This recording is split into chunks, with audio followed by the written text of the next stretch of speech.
이 새벽에 주 앞에 나오신 분들을 진심으로 환영합니다. 찬송가 436장을 찬양드리겠습니다. 찬송가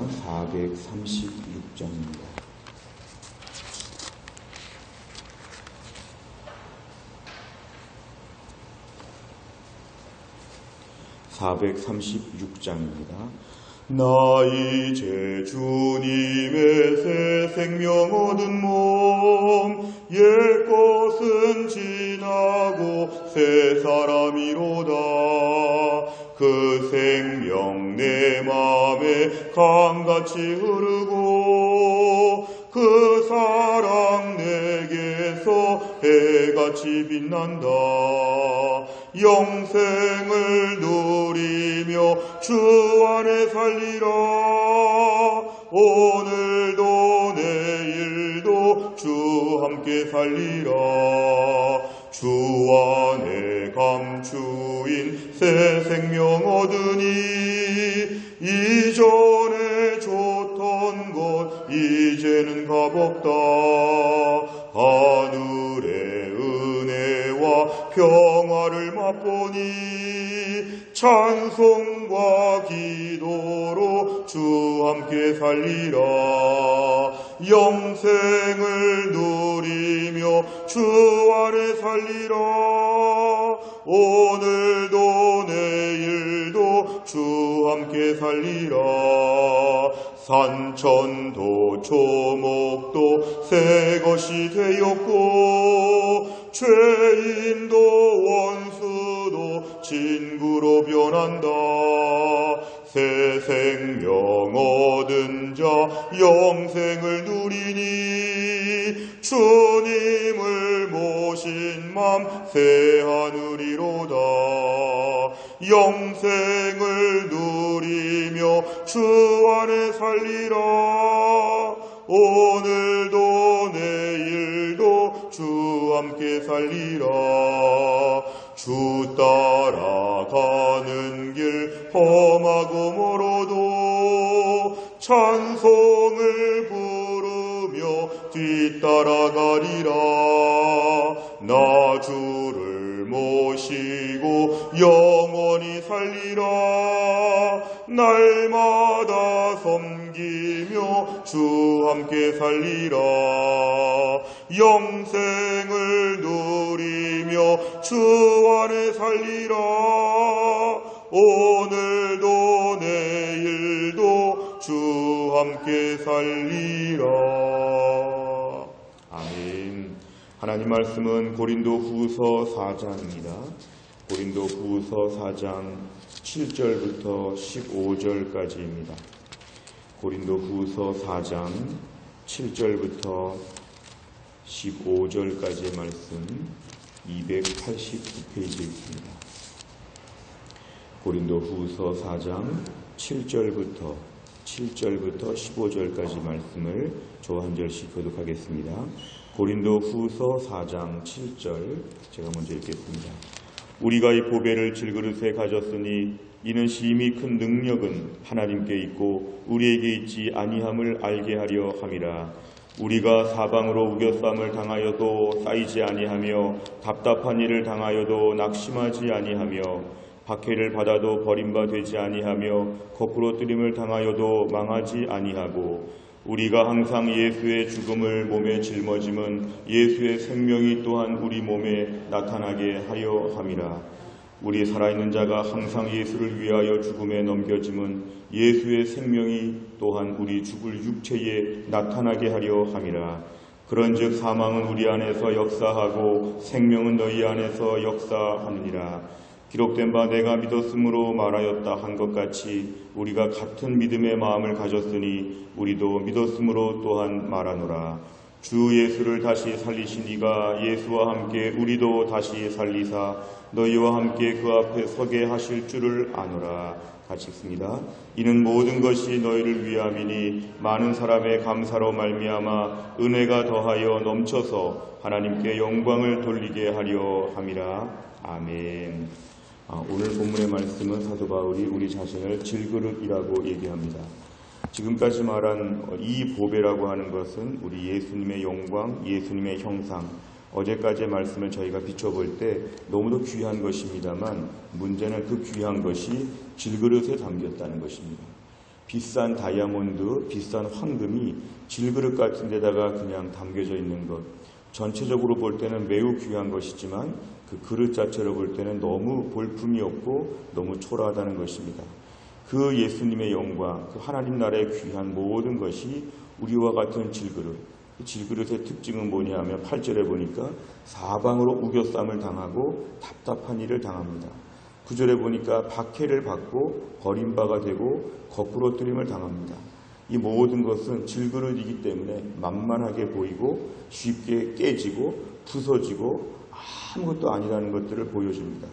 집안에는 그릇이 얼마나 보잘것이 없고 볼품이 없으면 사람들이 막 던지고 깨트리고 함부로 만지고 귀한 줄 알지 못하고 쓰는 그런 그릇처럼 이 땅에서 성도들은 질그릇이기 때문에 사방으로 우겨쌈을 당하고 답답한 일을 당하고 박해를 받고 버림바가 되고 거꾸러뜨림을 당하면서 이런 취급을 받는다는 것입니다. 사도 바울은 오늘 10절의 말씀에서 예수의 죽음을 몸에 짊어졌다는 것은 우리 예수님도 고난당하시고 이 땅에서 무시당하시고 멸시를 당하셨는데 그 예수님의 죽음, 그 예수님의 모든 고난을 우리의 몸에 짊어지고 우리가 함께 나아가고 있다는 것입니다. 근데 문제의 반전은 뭐냐면은 이렇게 예수님의 죽음을 우리 몸에 짊어지게 될 때 예수의 생명도 우리 안에서 나타난다는 것입니다.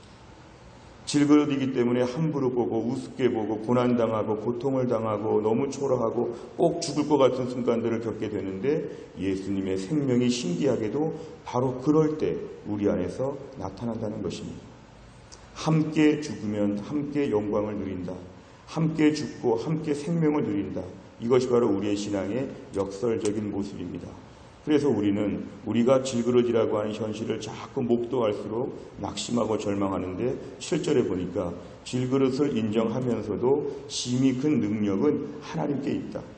그러니까 그릇에 있지 않고 보배, 그릇이 겉에 용기에 있지 아니하고 내용물에 능력이 있다는 것입니다.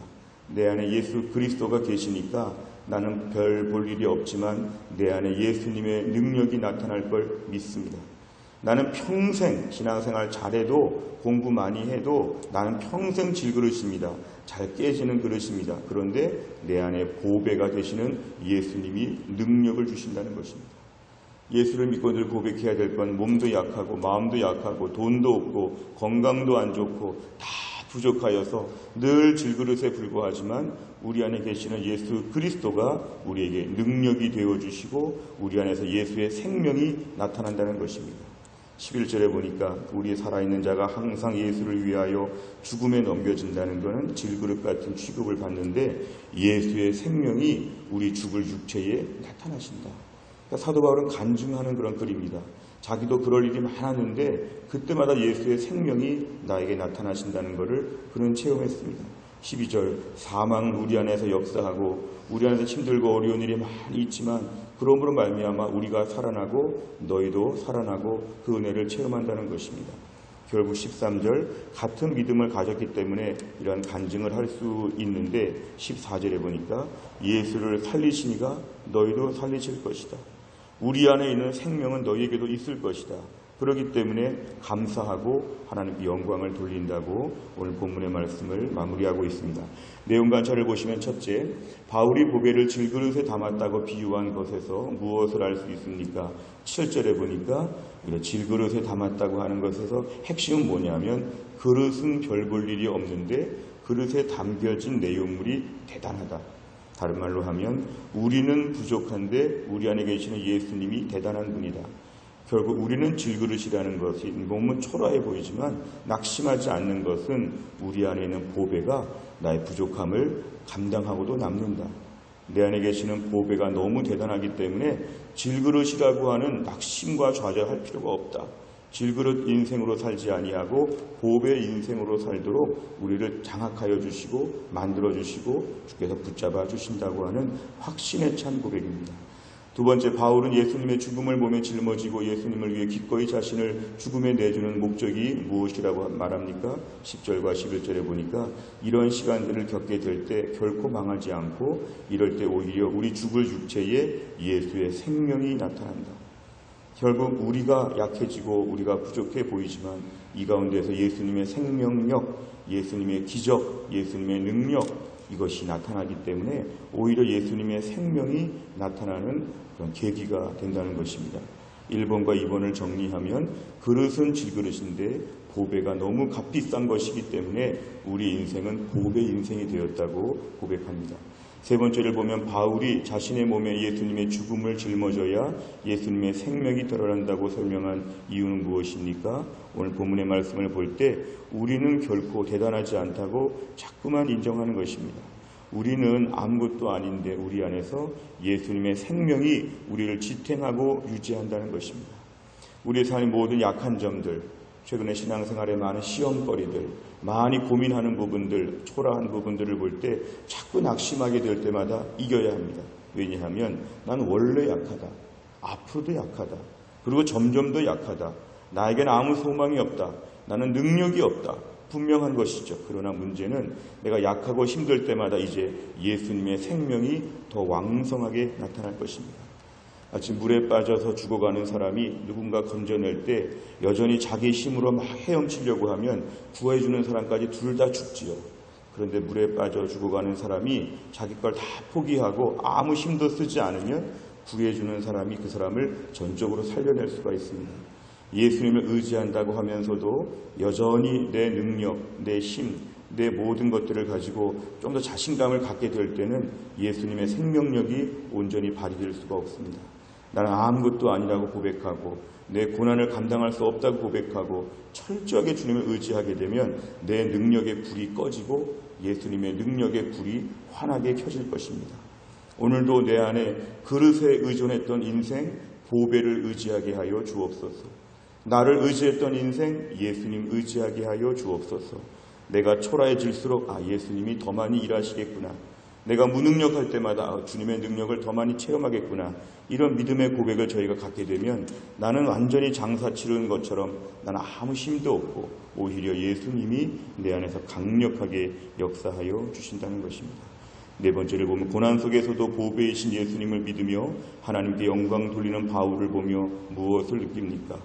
우리는 고난 중에 우리 그릇이 깨져간다고 속상해하고 그릇이 너무 허약하다고 부끄러워합니다만 오늘 사도 바울처럼 정말 오히려 예수님의 능력이 나타날 절호의 기회가 되었다고 믿음으로 고백하는 믿음의 사람이 되게 하여 주옵소서. 우리가 기도하는 것입니다. 주님, 저는 약하고 부족합니다. 너무 낙심했습니다. 오늘부터 낙심하지 않겠습니다.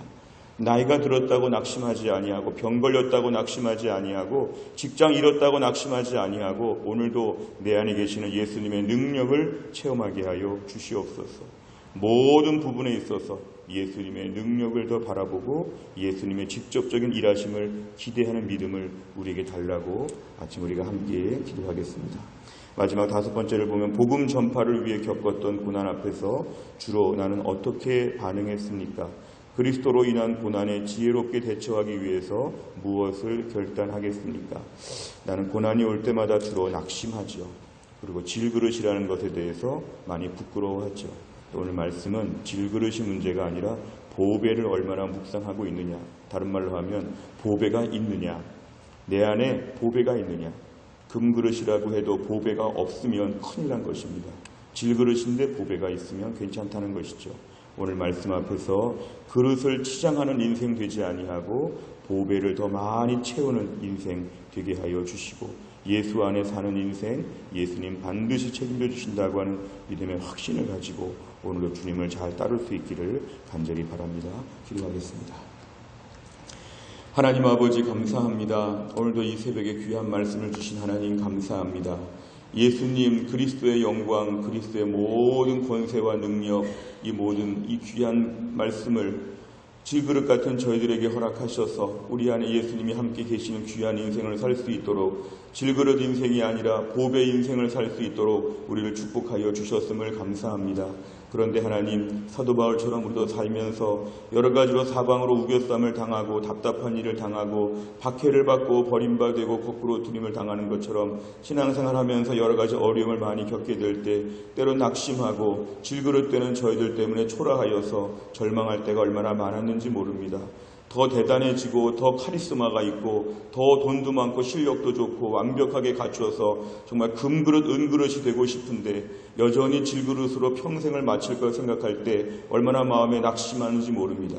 왜 이렇게 넘어지는지, 왜 이렇게 마음이 자주 상하는지, 왜 이렇게 우울한지, 왜 이렇게 괴로운지. 그러나 오늘 말씀에서 그릇에 주목하지 아니하고 보배 되시는 예수 그리스도에게 집중하여 이 어려울수록 예수님의 생명력을 체험했다고 하는 사도 바울의 간증의 글을 저희가 보면서 우리에게도 이런 은혜를 허락하여 주시옵소서.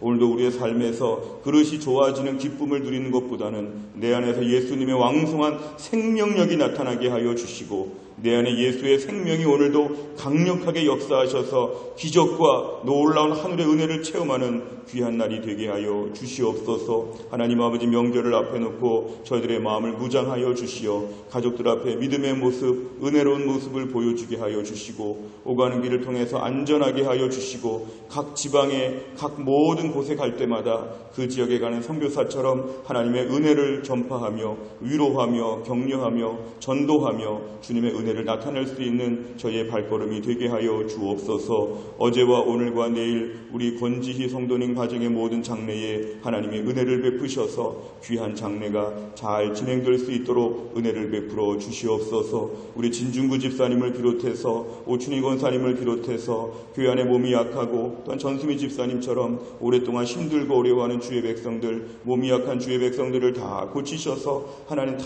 낫게 하여 주시고 또 이 명절 기간에 몸에 약함이 없도록 하나님이 특별히 다 돌보아 주옵소서. 한날의 일정을 주님께 의지하오며 예수님의 이름으로 기도하옵나이다. 아멘. 수요일의 백대 기도 제목은 43번부터 56번까지입니다. 43번부터 56번까지입니다. 우리가 수요일마다 기도하는 제목은 우리 교회가 양육과 훈련을 통해 우리 성도들이 영적으로 성숙하고 성장하도록 같은 기도 제목을 가지고 있습니다. 43번부터 56번까지 내용 먼저 같이 읽겠습니다. 43번 다 같이 읽겠습니다. 모든 성도들이 한 번뿐인 인생을 조금도 낭비하지 않고 주를 위해 바치며 하늘 축복으로 살아가게 하옵소서. 아멘. 하나님께서 내 인생의 주인이심을 인정하고 헛된 욕심을 따라 살지 않도록 훈련받게 하옵소서. 아멘. 모든 성도들이 그리스도의 장성한 분량까지 자라도록 양육하는 훈련 과정이 정착되게 하옵소서. 아멘. 훈련 사역을 통해 목자의 심정으로 성도들을 섬길 수 있는 평신도 지도자들을 꾸준히 키워내게 하옵소서. 아멘. 하루를 기도로 시작하고 기도로 마무리하여 매 순간 성령과 동행하는 성령의 사람이 되게 하옵소서. 아멘. 날마다 말씀 앞에 조아려 생명과 능력의 말씀을 공급받게 하시며 세상의 유혹과 시련을 넉넉히 이기는 말씀의 사람이 되게 하옵소서. 아멘. 말씀이 인생의 기준이 되어 말씀이 가라는 곳까지 가고 서라는 곳에서 서는 순종의 사람이 되게 하옵소서. 아멘. 섬김 받기보다 주님처럼 섬기는 자로 훈련되어 섬김의 기쁨을 체험하며 주님의 성숙한 제자로 자라나게 하옵소서. 아멘. 가정의 제사장인 가장의 권위를 세워주셔서 가정이 건강하여 교회와 세상을 밝히는 주춧돌이 되게 하옵소서. 아멘. 가정의 어른이신 부모님들의 노후를 축복하사 늙어도 여전히 잎이 청청한 나무와 같이 아름다운 모습으로 살아가게 하옵소서. 아멘. 부모가 자녀들 앞에서 신앙과 삶의 모범이 되어 하나님 중심의 믿음의 명문 가문으로 이끌어가게 하소서. 아멘. 자녀들을 세상의 가치관이 아닌 성경의 가치관으로 무장시키는 영적인 부모가 되게 하옵소서. 아멘. 가족 구원을 위해 눈물로 기도하는 성도의 간구를 들으시고 속히 구원의 문을 열어 주옵소서. 아멘. 온 성도들이 부름받은 삶의 현장에서 빛과 소금이 되어 주변을 변화시키는 소명자로 살아가게 하옵소서. 아멘. 주기도문 합니다. 하늘에 계신 우리 아버지여, 이름이 거룩히 여김을 받으시오며 나라 임하옵시며 뜻이 하늘에서 이룬 것 같이 땅에서도 이루어지이다. 오늘날 우리에게 일용할 양식을 주옵시고 우리가 우리에게 죄 지은 자를 사하여 준 것 같이 우리 죄를 사하여 주옵시고 우리를 시험에 들게 하지 마옵시고 다만 악에서 구하옵소서. 대개 나라와 권세와 영광이 아버지께 영원히 있사옵나이다. 아멘.